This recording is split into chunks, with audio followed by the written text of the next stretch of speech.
आप देख रहे हैं WLBS न्यूज। चैनल को सब्सक्राइब करना और बेल आइकन को प्रेस करना ना भूलें। नमस्कार दोस्तों, जय भीम। मैं सुरेश आप सभी का स्वागत करता हूं। दोस्तों, आज हमने एक खास मेहमान के साथ बातचीत की जिनका नाम है प्रवीण बरसी।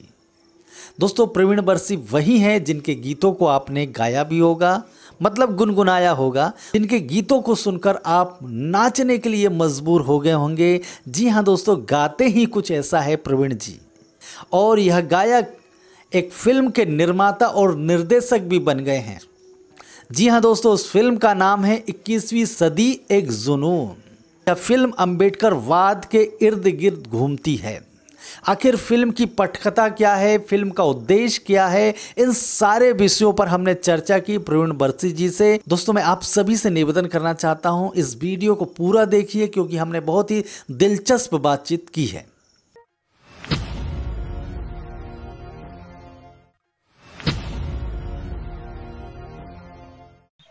प्रवीण जी, सबसे पहले तो आपका हमारे इस चैनल में बहुत बहुत स्वागत है।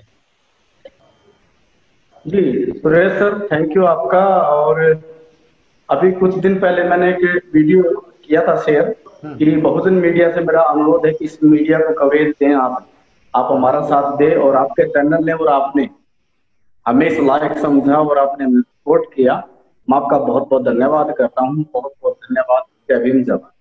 धन्यवाद की बात नहीं प्रवीण भाई। एक प्रवीण कुमार है राजस्थान के, उन्होंने मुझे मैसेंजर किया था आपका वीडियो।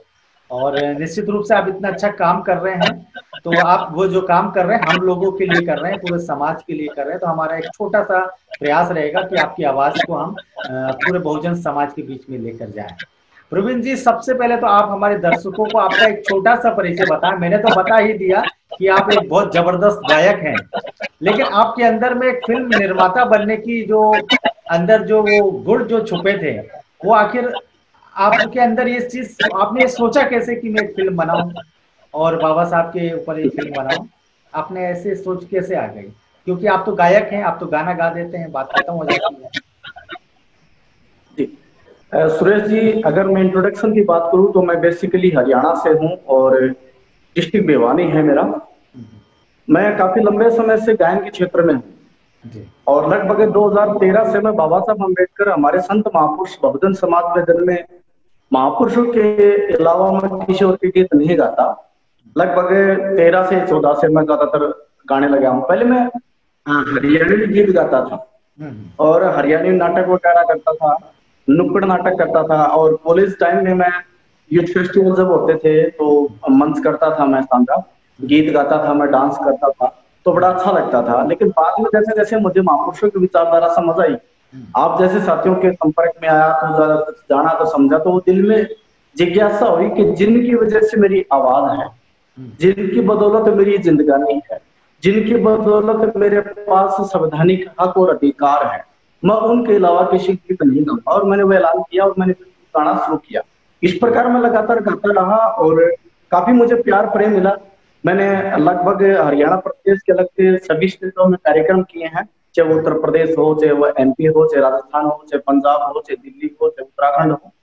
इस प्रकार से मैंने कार्यक्रम जाकर के किए हैं और बहुत बड़े बड़े मंच बहुजन समाज ने मुझे दिया है, मान सम्मान दिया है।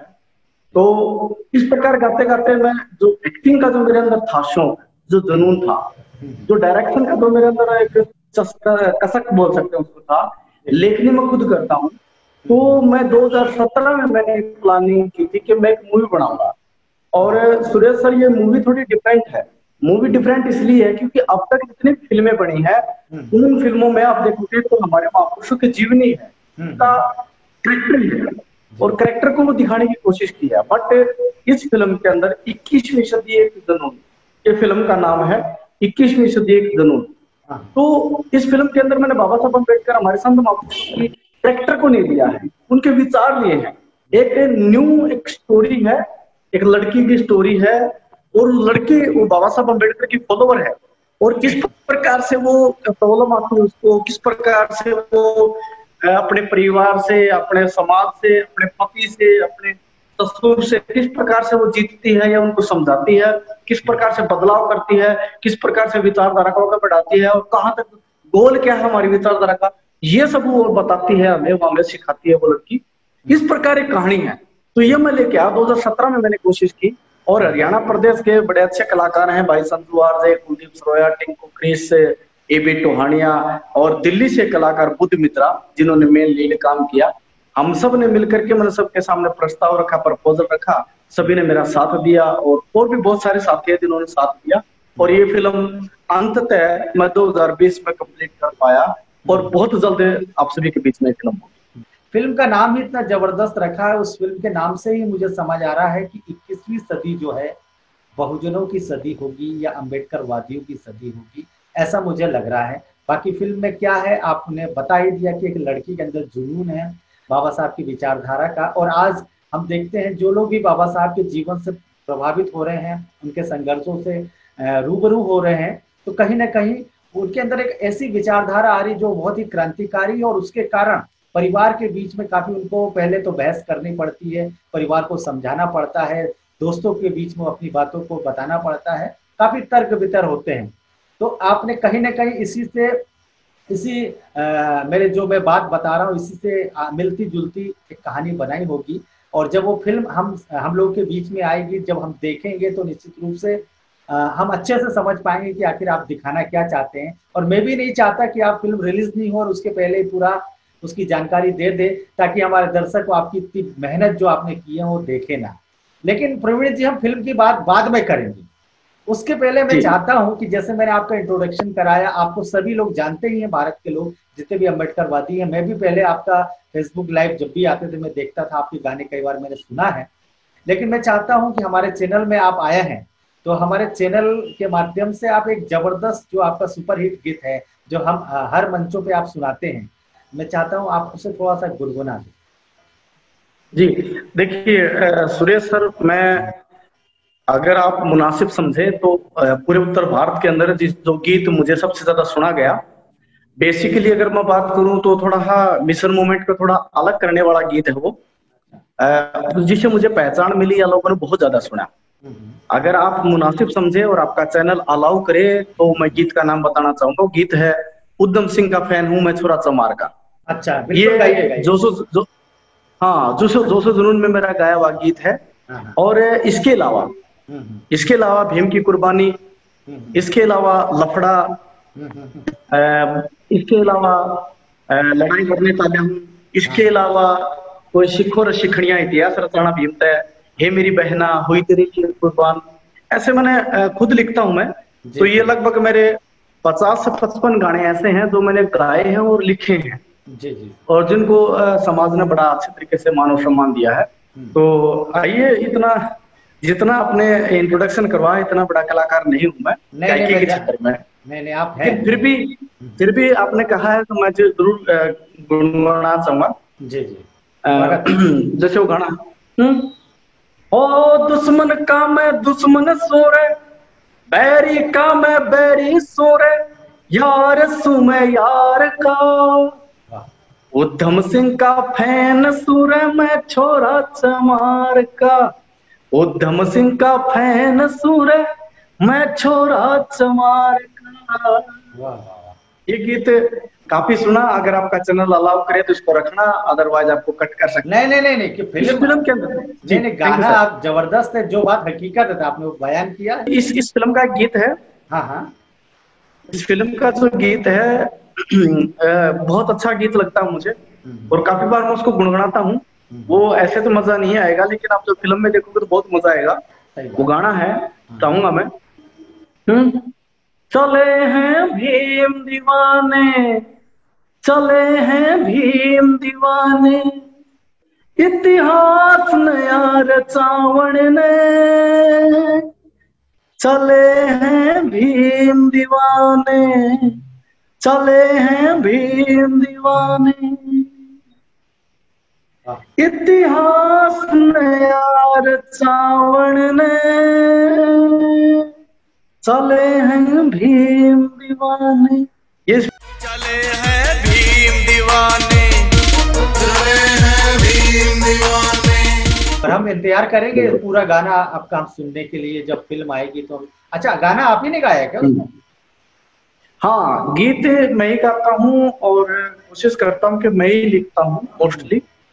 और मेरा जो प्लस पॉइंट है वो मेरी लेखनी है, और एक्टिंग भी मेरा प्लस पॉइंट है, लेकिन माइनस पॉइंट मेरा गाना है।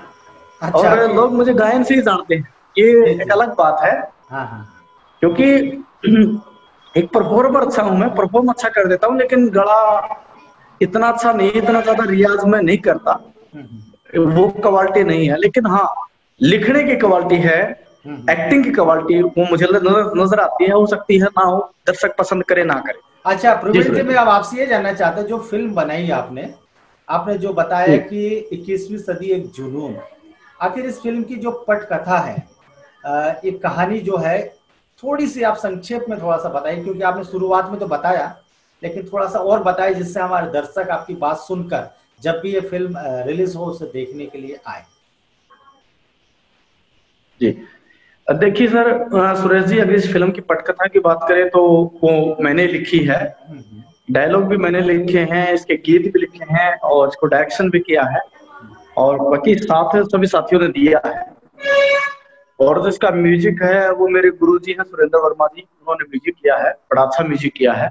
और पटकथा इस प्रकार से, ये कहानी एक लड़की की कहानी है, और एक लड़की ऐसी लड़की है जो हॉस्टल के अंदर पढ़ाई करके, एक उच्च लेवल की पढ़ाई करके जब गांव में आती है, तो गांव का जो माहौल देखती है, गांव का जो हालात देखती है, उनको देखते हुए गांव में जो दबंग लोग हैं, या हम जिनको कहे कि अच्छी मानसिकता के लोग हैं, जातिवादी लोग हैं, वो जब प्रताड़ना करते हैं, किस प्रकार से कलम की मार मारते हैं, किस प्रकार से हमारे लोगों का शोषण करते हैं, वो जब देखती वो आवाज उठाना चाहती है, आवाज उठाती है, और आवाज उठाने के बाद उसके गांव में उसकी दुश्मनी हो जाती है। और दुश्मनी का बदला लेने के लिए जो विलन लोग हैं, वो उसको ऐसे लड़के के साथ शादी करवा देते हैं जो लड़का बिल्कुल ही अगेंस्ट है, उससे अलग है, दूसरा पहलू है। वो लड़का उसी कास्ट का है, बट उसके अंदर वो क्वालिटी कुछ भी नहीं है, वो अय्यास है, वो शराबी है, वो जुआरी है, वो हर तरीके के बैड हैबिट है उसके अंदर। और वो चाहते हैं कि वो लड़की तंग रहे, दुखी रहे, ताकि बोल ना सके। और ऐसा वो लड़का काम कर भी देता है कि वो बोलती बंद कर देता है, लेकिन वो लड़की बाबा साहब की फॉलोवर है और समझती है बात को। इसलिए एक ऐसा मोमेंट आता है कि वो लड़का समझ जाता है, और उसको बदल देती है वो लड़की। और बदलने के बाद फिर वो बाबा साहब अम्बेडकर फाउंडेशन में काम करता है, और बाबा साहब अम्बेडकर का मिशन कहाँ तक ले जाना चाहता है आज का अम्बेडकरवादी या मैं, वो फिर उस फिल्म में करके दिखाता है, और अंततः राजनीतिकरण कर देता है अपने आप का, और वो राजनीति के अंदर अच्छा कदम उठाता है और सक्सेस होता है और जीतता है। तो इस प्रकार से वो एक लड़की की कहानी है जो बाबा साहब की फॉलोवर है, संत महापुरुषों के आंदोलन को जानने वाली है, और दुश्मनी के कारण उसका शादी करवाई जाती है, और शादी करने के बाद वो चेंज कर देती है। ये संक्षिप्त में पटकथा सर सुरेश जी। अच्छा प्रवीण जी, आपने जब ये फिल्म बनाई तो इसमें काफी पैसा लगता है, क्योंकि फिल्म बनाना कोई छोटी बात नहीं, हमने बोल दिया कि फिल्म बन गई, ऐसा नहीं होता। कि आपने जो स्ट्रगल किए हैं, जो आपने जो आर्थिक जो आपके पास संसाधन मैं जानता हूँ बहुजन समाज के लोगों के पास बहुत ही कम होते हैं, तो आपने कैसे इतना बड़ा कदम उठाया, आपको सहयोग कहाँ से मिला, या अभी भी सहयोग की अपेक्षा रखती हैं? जी सुरेश जी, देखिए वैसे अगर मैं कहूँ तो फिल्म बनाने की सोचना ही बहुत बड़ी बात है, और फाइनेंस की अगर बात करें तो वो और भी बड़ी बात है, क्योंकि और वो भी जब हम शेड्यूल कास्ट से संबंध रखते हूँ। लेकिन जब मैंने मन में धैर्य कर लिया था कि मैंने बनानी है फिल्म, और प्रपोजल जब मैंने समाज के बीच में रखा, मैं कार्यक्रम करता था तो जगह जगह जाता था, तो मैं बोलता था, तो सबने जैसा भी उनसे हो सकता था, उन्होंने चाहे वो तन से, मन से, धन से, उन्होंने मुझे साथ दिया। अगर वो पैसे नहीं दिए तो उन्होंने ये जरूर बोला कि प्रवीण भाई तेरी फिल्म आ जाने दे, हम साथ देंगे तेरे साथ। हाँ, तो इस प्रकार से मेरे को प्रोत्साहन दिया। और कुछ साथी हैं जिन्होंने मुझे आर्थिक सहयोग भी किया, जैसे मैं सुंदर किठाना जी हैं, सुंदर किठाना जी एक कार्यक्रम के अंदर उन्होंने फिल्म के लिए स्पेशल मेरे को पैसा दिया। रामनिवास मुवाड़ जी हैं, और प्रोफेसर सतीश राठी हैं, और निर्मल हॉस्पिटल यमुनानगर से हैं, और बिंजलपुर से साथी हैं। इन साथियों ने मिलकर कुछ पैसा दिया मेरे को। लेकिन इसके अलावा जब भी मैं कार्यक्रम करता तो जो भी मेरे को हो पड़ता था, जैसा भी बन पड़ता था, मैं उसको इकट्ठा करके कलेक्शन करके और मैं फिल्म पे लगा देता था। और ये 2017 में मैंने स्टार्टिंग की थी, 2020 आ गई। इसी प्रकार तालमेल करते ये फिल्म को मैं कंप्लीट कर पाया। बड़ी मुश्किल से वो मैं जानता हूँ स्ट्रगल को बहुत ज्यादा, जो आर्थिक रूप से मैंने बहुत तंगी झेलनी पड़ी, लेकिन अंततः मैं खुश हूँ इस बात के लिए, क्योंकि मैंने मेरे माइंड में मैंने ये बना लिया था कि मुझे फिल्म बनानी है। और अंततः क्या हुआ कि मैं एक गवर्नमेंट जॉब, अच्छा गवर्नमेंट मैं टीचर हूँ। अच्छा अच्छा। हाँ, मैं टीचर हूँ और मैंने पर्सनल लोन करवाया मेरा, और पर्सनल लोन करवा के 3.5 लाख रुपए का, और मैंने फिर पूरा इन्वेस्ट करके और मैंने फिल्म को बना दिया। अच्छा, ये था सर। अच्छा मान लीजिए आप फिल्म बना दिए। कोई भी व्यक्ति जब फिल्म बनाता है तो सोचता है कि उससे कुछ कमाई भी होनी चाहिए, और मैं समझता हूं कि आप बहुजन समाज की बात कर रहे हैं या मिशन और मूवमेंट की बात कर रहे हैं, तो आपका उद्देश्य तो लोगों तक बाबा साहब की जो विचारधारा है, या जो आज 21वीं सदी में जो लोगों के अंदर जो जुनून है, वो जो उस जुनून के बाद में क्या क्या उनके साथ प्रॉब्लम आती है, कहीं ना कहीं आपने इसी को देखते हुए आपने वो फिल्म बनाई है। तो आपका उद्देश्य तो ये रहेगा कि लोगों तक एक सही बात पहुंचाना, लेकिन आपने इतना पैसा खर्च किया है, वो पैसा निकलना भी चाहिए। तो उसके लिए आप हमारे जो दर्शक है उनसे क्या अपील करना चाहेंगे? सुरेश जी, मैं माफी चाहूंगा, क्योंकि मैंने ऐसा कभी नहीं सोचा है, और ये मैंने अपना एक ड्रीम प्रोजेक्ट बना लिया था कि मैं भविष्य में मैं अपनी औलाद को ये कह सकूं कि मैंने ये काम किया था। अच्छा। और इसके लिए अर्निंग का, इनकम का मेरा कोई सोचना नहीं रहा। बस मेरा यही सोचना था कि मैं फिल्म पूरी करनी, मेरे को फिल्म बनानी है बस। और उसके अंदर बाबा साहब अम्बेडकर संत महापुरुषों की विचारधारा समाज के बीच जानी चाहिए। एक जब मेरे बहुजन समाज का कोई भी आदमी जो फिल्म बनाने की सोच रहा है, मैं उसको एक ऑप्शन देना चाह रहा था कि एक ऑप्शन है प्रवीण बरसी, तो इस फिल्म को पूरी कर सकता है। अगर उनको मैं किसी काबिलियत का लगता हूँ, कहीं भी लगता हूँ, तो मुझे संपर्क करे और मैं उनका काम करूँ। मेरा जो उद्देश्य है वो बिल्कुल क्लियर है सुरेश जी, कि मैं बाबा साहब अम्बेडकर संत महापुरुषों की विचारधारा को बनाना चाहता हूँ। मेरी लाइफ का गोल यही है। इसलिए पैसे बारे सोचना या फिर आर्थिक बारे सोचना चाहता है मैंने, क्योंकि बाबा साहब की अनुकंपा से मैं गवर्नमेंट जॉब हूँ, तो रोजी रोटी का तो कुछ जुगाड़ उन्होंने करवा रखा है। तो इसलिए मैं ज्यादा सा विश्वास नहीं करता। इस प्रकार से कार्यक्रम करता हूँ तो समाज मुझे बहुत मान सम्मान देता है। इस प्रकार से नहीं रहता कभी भी कि मैं आर्थिक तंगी को वैवाहिक जिंदगी में या फिर पारिवारिक जिंदगी में तंगी तो करता हूँ, ऐसा नहीं है। बहुत अच्छे तरीके से मान सम्मान मिलता है। आपके जो विचार है ना प्रवीण जी, निश्चित रूप से हम उसे सैल्यूट करते हैं, बहुत ही अच्छे विचार हैं। यदि ऐसे विचार आज के जो भी बैक टू सोसाइटी की जो बात बाबा साहब ने सोची थी, अगर जितने भी नौकरी करने वाले बिजनेसमैन हैं उनके सोच में, जहन में ये बात आ जाए, तो निश्चित रूप से हमारा जो ये बहुजन महापुरुषों का जो मिशन है बहुत जल्दी ही कहीं ना कहीं अभी हमें दिखने लग जाएगा। लेकिन आपके जैसे ऐसे लोग मेरे ख्याल से गिने चुने लोग होंगे। हम आपको एक बार फिर से हमारे दर्शकों की ओर से, चैनल की ओर से आपको साधुवाद और सैल्यूट करते हैं। लेकिन मैं फिर भी आपसे ये जानना चाहता हूँ कि सर जी देखिए सुरेश जी, मैं एक बात और कहना चाहूंगा